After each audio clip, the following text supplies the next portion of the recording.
just looking at all the charts and everything right now, it's like really exciting. Like, and one thing I wanted to remind everybody is like, Pulsechain is a gift. Pulse is a gift. PulseX is a gift. Atropa is a gift. PDI is a gift. Like, be grateful for them and use them to the best of your abilities. And like, the excitement is fun. The drama is fun. The memes are fun. Like, it's fun and exciting. But like, the one thing to remember is like, Pulsechain is a statement of free speech in a world of tyranny. And there's a lot of people that control our world that don't want to see us free and don't want us to be able to say what we want to say or do what we want to do or go where we want to go or have the things that we want to have. So I'm really grateful to be a part of Pulsechain because it really is a statement of free speech, decentralization, and censorship resistance in a world of tyranny. So always keep that in mind. Let's go. Let's freaking go, guys. What's up, Steve? Yeah, I just wanted to pretty much add to freedom. Always freedom has the right kind of words. Just the gratitude, man. Like, this chain is just kicking off. It's just getting started. I think there was a lot of doubt. There was a lot of fear. You know, is Pulsechain really going to go up? People that are onboarded were like starting to get pissed off at me and like really, really aggressive towards me, actually. And I was like, just chill out, just chill out. All the things that Richard said, you know, 52 weeks to shake out the weekends. It's all coming to fruition right before our eyes. And there's all these things that are blossoming up throughout this chain, and we're all working together. We're like, there's so many opportunities in this chain that is just popping off. Like, even if you look at all the things, like all the PR, the Pulsechain, PulseX, Hex, they're all pumping. Then you've got all the altcoins on Pulsechain, which are also starting to pump. There's so many opportunities to really build and establish ourselves so early. We're so early. Like, we've still got another year of this bull market. And the gratitude, I think, is really, people overlook the simplicity of having that kind of mindset. Earlier in the conversation as well, people were talking about Maria being Richard. And it could be, I have no idea, but when you are of the caliber of character that Richard is, you attract those types of people into your life. So if he is of that character and of that nature, he's also going to attract people of that character and of that nature. So I think there's so many things to be excited about. We're all here for a reason. And I love what Freedom said about this being the freedom chain as well. I never really truly understood that until Richard came out with his message against the SEC on Christmas Day. And that was really like, oh, now I get what he's saying about this being like the freedom chain, and it's about communication, and it's about speech. That's what this has been all about all along. And I think we are so ridiculously lucky to even know this chain, and people will come. I think this blockchain in the future is going to be the envy of the blockchain world. I really do believe that once this ETF starts to strangle all of crypto, people are going to be looking for opportunities because the bug eaters are going to be everywhere now in Bitcoin, and they're going to be looking to opportunities like Pulsechain, where we're completely separate and free from that. We're going to exist in our own island, and we are going to be the envy of the blockchain world. So get excited, start, just keep doing the work and keep working together, and it will grow itself. The results will speak. So that's it. Thank you very much, everybody. I love listening to you guys, and let's just keep growing together. To understand how Pulsechain, we keep on repeating, is true DeFi, in that there is it's the community that's creating it. Something like Teddy, right? Just to talk about the marketing, right? And I think that what Richard said on one of his recordings, he said, if he dies, if he leaves, Pulsechain still survives. It survives without him. And I know that he's a strong force. I mean, he's the creator, but he said that, and that is so true. Especially if you know, right now it's very technical, right? To run your own bridge on your own computer with IPFS. But I mean, just to think about that and how the ecosystem's been created, it really has been created to be decentralized. That it's up to us, it's up to the community to basically build it up, and that's what's happening with the original community. And, you know, I posted earlier today that, you know, you hear about these Gary Cardone and all these guys, perhaps they're going to purchase, and they're tweeting about Pulsechain. And I'm thinking, you know, we sacked our money for a sacrifice for something that we believed in, and now we have these people coming in with big bags, and and they're reaping the rewards of prices that were under sack, and we held in there because it's a very strong community, and I think that comes from the way Richard Hart spoke to the people. He's a little bit eccentric, sometimes a bit much, and the community could be like that as well. And I think the greater community doesn't take us serious, but I think it's a turning point now, and I think we need to grow up, and we need to show outside of our community that this is a pulse chain is a true DeFi. There's no corporation that's running this. It's nothing like that. Bitcoin was like that, and then the miners got involved, and then of course Wall Street now. But this, I believe, is something that is great in that it was a copy of Ethereum, and all those tokens came over, and then new ones are being created. So it's a grassroots, and it's power of the people and power to Pulse Chain. So I have a fun story about Maria that I like to tell. Some people may have heard it, but it's kind of newish. So I'm just going to go ahead and drop it in there. So when she first came out with this GitHub, some of you guys might remember they had the names with all the top wallet holders, like the top 10 to 20 wallet holders for all of the coins. She labeled all of the wallets. She just had a wallet address, and then it would be like equals, so wallet equals, whatever, Tom Brady, wallet equals the Buddha, wallet equals whatever, Nicolas Cage, and just like all these weird names. It was kind of like, it was funny. It's like, oh, okay, what are all these different wallets? Like people didn't know. So then people eventually found out it was all the top holders. And then what happened is, and this is kind of when she started getting crazy. So Maria, like when she basically revealed herself, a lot of people were like, what is going on? Like, what is she saying? It was weird. It was gibberish. Like, didn't really understand. And a lot of people got fudded out. Like, this chick is crazy. And that was kind of when everything tanked. So we found Maria, everything tanked. It's kind of sad. But anyways, then people started putting the puzzles together, like, oh, she's actually talking to these top holders, right? So she labeled all these top holders, and she would say stuff like, yo, Nicolas Cage needs to add some thick liquidity, like slap it, Nicolas Cage, like, like just all this like really weird stuff. And then people like would realize like, oh, Nicolas Cage is like, the top teddy holder, like, yo. And like we were kind of in a chat with some of these people so that it would kind of get through the grapevine to these people. And then eventually, like the whole Atropa community just basically like over the course of a week figured it out. And all of the top whales just added a ton of liquidity. And then that's kind of where we're at right now. And then everything kind of started to pump. And then Maria would say stuff like, oh, yeah, like until we can, and Zach might be able to say the words, deploy the next round of the thing. We need, whatever, the Buddha to, to sell down some of his, whatever, his swastikas, whatever the things were. Like, it was weird stuff. She has like weird token names. And so it was like, what is going on? Like, I don't understand. But anyways, she was literally trying to like communicate with everybody like, hey, some of y'all have way too much freaking supply on some of these tokens.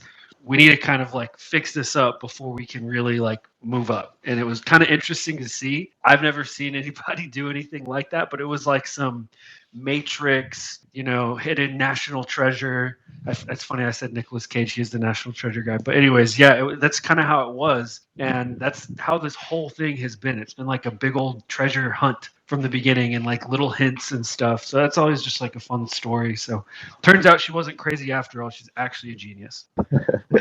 Yep, no, that's definitely true.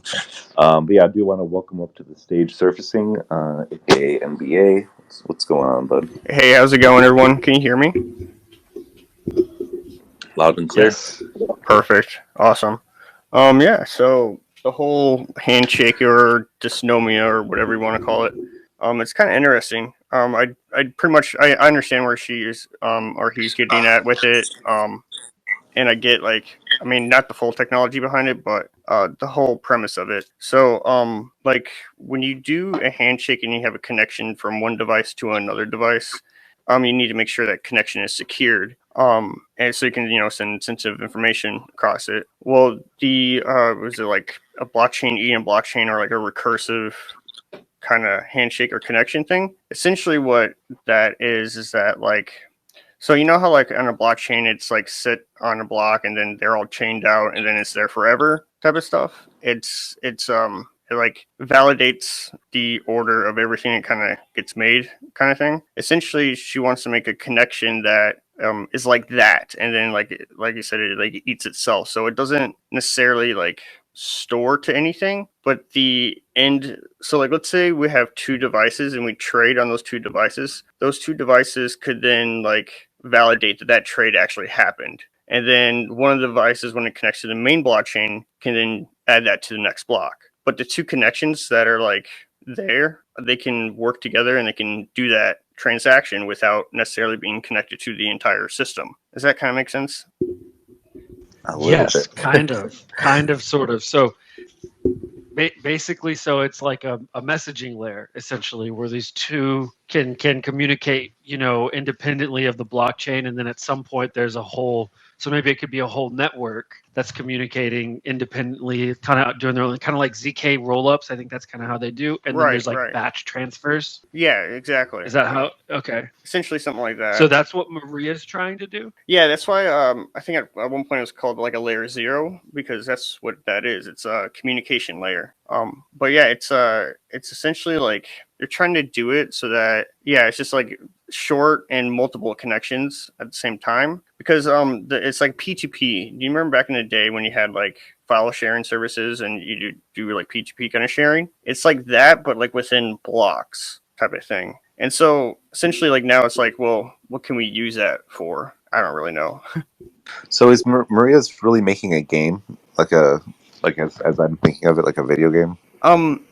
I think more so she has an affinity for game theory and trying to control other people through gaming mechanics is more along the line of what that would be. Gotcha. Because I know she's made mentions of like monster forms and how BFF, is a life form, or I don't know. It's very confusing, and there's a lot of the stuff that like, just different like countries and words that she's using that don't make sense in the string of ways that she says them. Are you able to interpret any of that stuff? The only like the background, so the information I can interpret via that is that the background knowledge I know of the person is that they have a lot of degrees in linguistics and like especially German linguistics and like stuff like that. So she has a lot of knowledge in like ancient languages, and so I take that with like a grain of salt whenever, or that and like history itself. So a lot of things that she'll be like alluding to are like historical figures, and they kind of like have a resemblance of what they're talking about in the sentence that she's saying, I guess. And you just kind of have to connect the dots. It's like a way of critical thinking and not just like a mundane way of like thinking like we would do on a normal basis, if that kind of makes sense. Right. So like not to take it at face value. So if she says like Denmark is located in Portland, Oregon, or whatever, like don't like read face value, basically. Correct. Like you'll have to like find a Portland of Denmark and think of that. Gotcha. Because like a week or two ago, she told everybody to buy BFF, and then it just started this whole big frenzy. But I think she does try to talk about what to do with certain tokens and things like this, and she tries to keep people active and watching. I think she wants people to be watching and like learning and listening.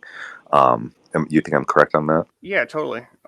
Like she does, and she tries to encourage an environment that is on a higher level. Like I said, kind of like that critical thinking kind of talk or whatever, where like some of it doesn't really make sense, but it encourages you to think outside of your normal thought process, which is a good thing for everybody, I guess. Lots of YouTube links to very specific things. And random ones too, like just, I don't know, how do you have that many links at your availability?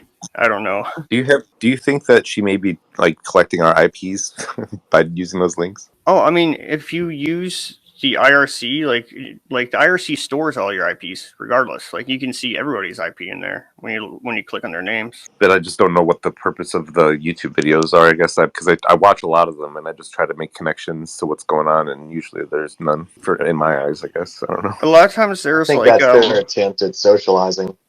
Right, like there's that too. Yeah, totally. And then there's some that have like little hidden meanings in there, like topics that we were discussing or like answers to like what she's talking about in some ways. A lot of it could be to like change the topic too. Oh, okay, yeah, that does make sense. Yeah, I noticed a lot in the mornings she posts like some music just to kind of like get the vibe going. They posted a ton early on of videos just to relate to the coin stuff too. That's crazy. Yeah, I thought that was pretty cool. Oh, I thought it was also funny the whole Zachary hit. Oh my god, yeah, she thought that I was the guy that created the Fendi token. Right. Like I don't like I like when I tried to log on because I saw all this stuff going on. She's like she wanted to kill me or something. So like it wouldn't let me log in. It said that like somebody had used the Zach identity and it connected it to this wallet address, and it said like you're not allowed to enter because it's already taken this identity. And so then I tried to log in again, and it said that my IP was blocked. I tried to explain what's going on, and honestly, like I had to dox my wallet, honestly, just to let her know, like, hey, like I'm benevolent too, like I don't want to f this up for anything, you know. To log in and you were blocked and said that you're connected to it. That's nuts. I think there's a way to like make an identity inside there, like you can connect a wallet address to make an identity for yourself. That's kind of what I was getting, but I really don't understand how it all works. It's interesting though. I think almost everybody has been kicked out of the chat for some reason, some or another reason. Right. Yeah. Like if you're not on the same page, you'll just get kicked. Yeah. No. Yeah. No, definitely. I thought it was Go also ahead. really funny that she kept saying that like, well, it's done. Like the hit's already out. Can't take it back kind of thing. And like that's alluding to the fact that, you know, once the block is completed, it's there forever type of thing. And so I think that's also tying in with the dysnomia and the whole like chat log type of thing, because that's going to be a messaging type of thing that's going to be stored on chain, which is like what is going to happen. That also could be just a solution to the layer 0 and that being a messaging type of system. Yeah, and she was also saying that like since there was like she was like referring to like that Zach or whatever, like that wallet address, which was not mine. She was like, you know, we need to figure out a way to like block, you know, people that are bad actors from being able to use the system and things like this. So I think, you know, whoever's wallet address that was is not going to be able to do the communications. I think because, you know, she was like putting like parameters on it too. She's like only, you know, if certain liquidity pools like allow them to interact with them or whatever, what they will be allowed to use it or something. That is right. I forgot all about that. Yeah, so that's a kind of cool thing. And so that wallet address, I don't know if you followed it, but what it was doing, it was essentially making tokens and like making them like go live, and they're safe tokens, but they would supply the liquidity and people would buy into it, and then they would just remove the liquidity and go on to the next one, and they would do it over and over and over again. That's what that wallet was doing. So that wallet was a bad actor. Right, yes. So she was definitely following it and watching it, obviously, because it created the Defendi, what she was trying to do, right? So that the person just kind of like front ran the idea. Essentially, and she's also saying that I can track wallets. And then also, yeah, you know, into the whole bad acting kind of play. Next level. That's crazy. So what do you think the chances that this person like knows Richard Hart are? Or like, what do you think the connection level is? Like how far, how many connection layers are we talking? I'm thinking on like first name, have each other's telephone numbers stored in their phone type of connection. Whoa. Oh, okay. All right. I told you. That's hey, I mean, not surprising though. I mean, this person OG day one hex giga whale. People forget about that. It's like, you know, it's gotta be somebody close. Has a lot of other crypto stuff. I feel like they've been chatting about like at least been like knowing what's going on. They're probably like old homies from like early crypto days. And they're just like, yeah, let's just play around with these dudes, you know, like all these noobs. Fellow Exactly. geniuses too, man. High level thinkers, both of them. Yeah, I'm sure they've consulted with each other. It seems like they're the type of people who would gravitate towards each other, for sure, if they are separate people at all. The Pulsechain dark web, a lot of people, like, we've tried to be talking about it, a lot of us have, but a lot of the Pulse and Hex community has just been like, no, it's a scam, and they don't like it. And so it's been kind of like gate kept, you know, within the community. So it's just like little side aspect of it. And it is absolutely insane. It is so fun. Basically, it started when we found the PDI, that there was all these like weird bots with PDI that were active. And then we found out that PDI was actively like moving liquidity around with this atropa token. So atropa, you know, that's where it came from. It's like, what the heck is this? And then we found that there was like, I don't know, when we first found it, there was maybe like $400,000 or $500,000 in burned liquidity in the PDI and atropa pair. Like straight up, like who the heck would burn $500,000 in liquidity? Like what the heck? Like this is weird. So then all of these conspiracy theories just started flying. People started saying like, oh, this is Richard Hart, and then of course all the Richard Hart maxis were like, no, how dare you? So it, you know, that started in maybe September-ish, October, right around there. So it's kind of been going on. And then this dev who created Atropa created all these other tokens and started doing this weird liquidity bonding stuff and randomly injects like, millions of dollars, $600,000, $700,000 at a time, buys up all these tokens, adds liquidity. It's super weird. So then this dev came out and, introduced themselves. And there's a chat called an IRC chat. It's like a dev chat. I'm not as familiar. This is kind of where I need to step out and let other people tap in because they're more involved in this chat. But it's a guy who's named Maria. Like that's her pseudonym, right? So like, my pseudonym is Hodlnomics. You got Mewtwo. This is Maria. It's a guy named Maria. And so we all call her Maria, but it's her, right? So that's who she is. It's this random, kind of like a god whale type character that is still like we're still trying to get a handle on and like figure out who is. And NBA, who is up here, is seems to be the one who is like most connected and has the most information from what I've seen. But yeah, I'm sure other people can answer more questions about it. But that's kind of the gist of it. I hope that makes sense. But is this the recent talk that there was the DAI account purchasing the PLS? Is any connection there? No. Potentially, yes. So this person will buy up a bunch of well, they'll bring in they would sell. I don't know exactly but they would buy up PLS from Hex at times. They would just bridge in money and then they would buy up some of these like random tokens. It's not connected to the ETH DAI. I just had to make sure that was clear. Yeah, not the new thing. Yeah, not the new thing. Sacrafice wallet. There's a Sacrafice wallet that just came out. Right, that's what I'm like referring a public wallet. Yeah, that's what I'm. Yeah, no. This is completely different. This is a random person that has been doing this since like October. And what do you think the motive is? Do you guys know? Like, what is the motive behind all this? I think the motive is just for experimenting, kind of thing, just experiments, kind of learning, and then also developing and creating something that he has been working on for several years, but the technology is only now kind of getting to the point where it can be utilized. Yeah, that's what I think the motive is. So Aldo, I want to ask you, do you know what, when we say PDI, do you know what we're talking about? Like, I'm sure you know what DAI is, but yeah, PDI is it? When we talk about PDI, it's going to be like this copied over DAI, the same contract. Yeah, okay. So basically, if you go on like your deck screener or something like that, and you look up the Atropa, ATROPA, and the DAI pairing, right? The DAI on Pulsechain pairing, you'll notice that it has like a liquidity of about, it's like over $7 million, and 99.9% of that is burned, right? So that's where we're at today, right? Well, this all started with like $400,000 or $500,000 in that pool, and today that pool is over $7 million of burnt liquidity that can never be extracted. So that's why this whole ecosystem is like super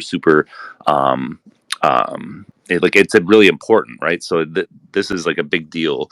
I don't think there's ever been a project that had that much burnt liquidity added to it.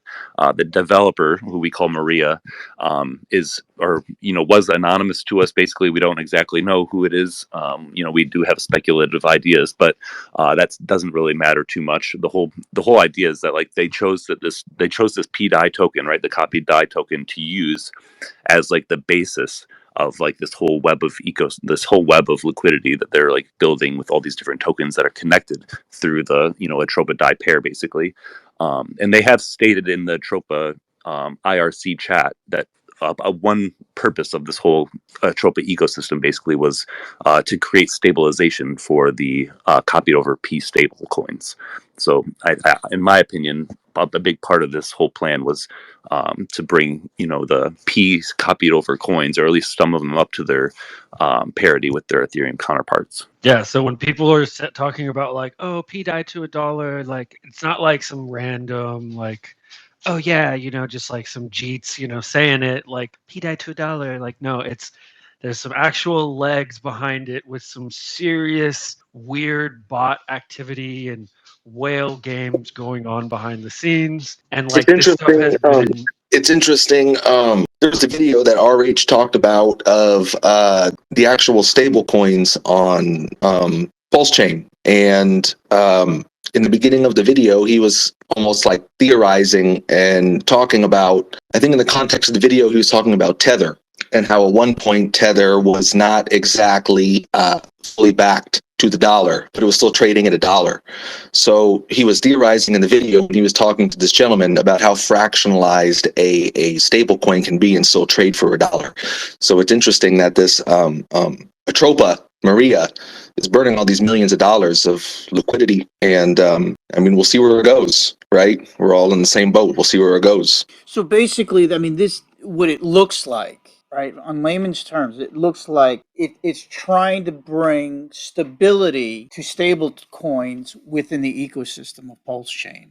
Am I correct in saying that? And that's basically using DAI, PDAI. Yeah, I think that's just one of the goals, I guess I would say. Yeah, and it's kind of, if you think about it, all of the other coins are just subject to that bridge. And so there's, of course, you've got your coast, you've got your liquid loans, you've got, some of your people who are doing it, but there's nothing that's like RH backed. And so, and some of those have been very friendly to PDAI, which has been great. So shout out to those. But it's been, this is kind of something that's a little bit more RH centric, like quasi Richard Hart, because PDAI and PUSDC is part of that fork, is something that he is involved with, and we do need a state, like a actual stable coin, because if not, I mean, the stable coins all being stuck in the bridge is what got Harmony wrecked. And so that's not, that's definitely something that he would not allow. And so it just seems to be like they're just stacking liquidity, and there's all these like weird obscure tokens that are on this back end. And I think that they're doing it with these weird obscure tokens potentially to just kind of keep it off the radar, because they just don't want a lot of people to find out. I don't know. But it seems to be some sort of liquidity backing that would be needed to keep something stable down the Yeah, line. so Maria has said in the IRC chat that we're going to need between $3 to $4 billion in TVL within the atropa ecosystem for PDAI to be at $1. I think, and this is just reaching. I think all the vast amount of weird coins. I think some of them might be experiments like Surfacing was talking about, but some of them could be just part of this crazy elaborate process that we don't really grasp yet because A, it's never happened before, and B, this person is very, very, very smart, and they may or may not. Actually, no, I'm pretty sure they have some collusion with Richard Hart on this. I mean, we speculated on that earlier, and if there's two people that can make that happen, it's those two. Somebody's got plans for something, and we just don't know what it is. $1 million just for that vote, just for that decision to be made. Yeah, I mean, there's multiple videos of RH saying he loves DAI, and that's what's making a DAI on Pulsechain. It's just how it's going to be done is the question. Sure, but I mean, it's like the people that are the early adopters and kind of like, jumping in with like a belief more so than any kind of confirmed facts, like we're going to be the ones that, reap the most of the benefits, obviously, right? Yeah, and the thing I keep asking myself is timeline. If everybody's expectation of bull market cycle plays out, it could be a shortened cycle this year, say end of this year, early next, early 25. If PLS hits a penny, that I don't know if that we hit $1 trillion. It's definitely high billions, right? It's a lot of money, and if we don't have a native stable coin and nobody's going to store that much money on the bridge, like everything's just going to fall out of Pulsechain and tank after the bull market's over. This has to happen sooner rather than later. Otherwise, going out of the bull is going to be a real rough bear market for Pulsechain. Unless we're only 10x from a penny, aren't we? Yeah, or no, or 100x from a penny. But unless there's like single-sided staking or something else that keeps the whales for the stable coin, quote unquote, on chain, there's just, I don't know how the value is going to stay stored on Pulsechain if there's no native stable coin. I think we gotta assume that that's all coming, right? With the PulseX updates and things like this, it's all I think been a part of the plan.